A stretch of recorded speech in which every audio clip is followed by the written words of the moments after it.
tells them that, for instance, Nairobi County is owed 6.2 billion shillings to 4 legal firms. Your own county of Kisumu cited for an expenditure of 46 million Kenya shillings. They will be quite reserved, isn't it? 46 million Kenya shillings for what? In legal spending, for instance, just as an example. Well, legal spending, if we spend 46 million shillings in legal spending, I would have to verify that. That is not the mistake of the county, by the way, because a lot of these legal expenses we received from the municipalities. There were outstanding, outrageous bills left by the municipalities that we have had to pay that we wouldn't have wanted to incur. But because as a successor institution to municipalities, we have to meet our obligations. All right, Governor, on the question of the sustainability of the system of governance, which you quite rightfully defended as brought services to the people, when Homa Bay Senator Kajwang proposed and hinted at the reduction of the counties from 47 to 13, you reacted, you yourself, through a letter and said this is a knee-jerk reaction of an accountant mesmerized by the game of easy calculation of figures. I stand by my words. And there are calls to reduce the counties. What are your opinion on that? I think calls to reduce the counties is never backed by facts, by the way. People say we reduce the county just because they are 47. People come with figures 13, 26, whatnot. But I think in the final analysis, go back to the debates that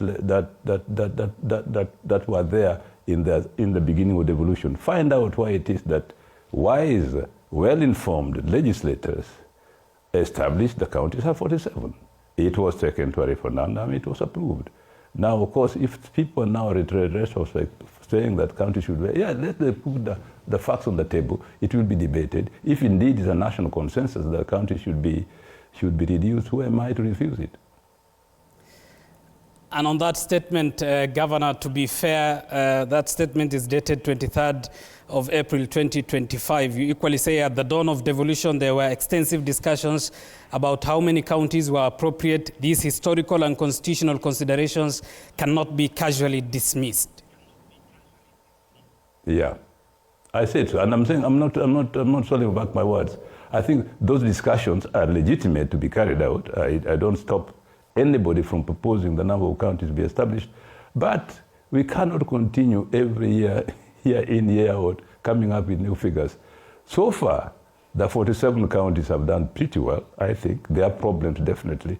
So that's the national government. So what we need to do, rather than nostalgically go back to what we proposed before as 13, let's go ahead with the job. Let this county do a good job. I think they're doing a good job. I think in Kisumu County, we are quite satisfied with what we are doing. Let us correct our mistakes.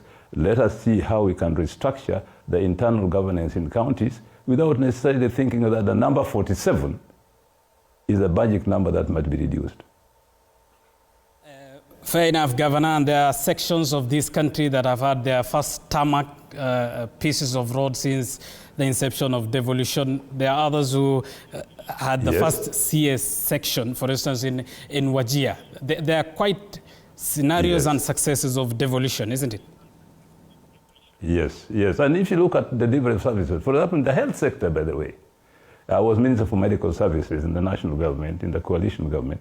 In the health sectors, this is the sector in which countries have made tremendous progress, bringing health to the people, diversifying healthcare delivery, and training more health workers, bringing out community health workers, training community health workers to deliver both preventive health and curative health at the bottom of the pyramid. So if we had to list the gains of devolution in terms of the health sector, there are quite many. And the ministers of health in the counties who meet very regularly keep on improving what they're doing, proposing them to the county governments. The limit, however, is that funds must be made available for these very useful services going to the people in the health sector in particular. If I take, for example, the only responsibility given to counties in the education area, ECD, early childhood education service, early childhood education, also called ECD, really has expanded exponentially in the nation since devolution came in. Before, you had what were called nursery schools, nursery classes. in primary schools. What happened was that there was a mixture of what the nursery classes were with the responsibility of primary school teachers. Now we have these ECD schools, specifically handled by counties, designing programs and syllabuses for ECD.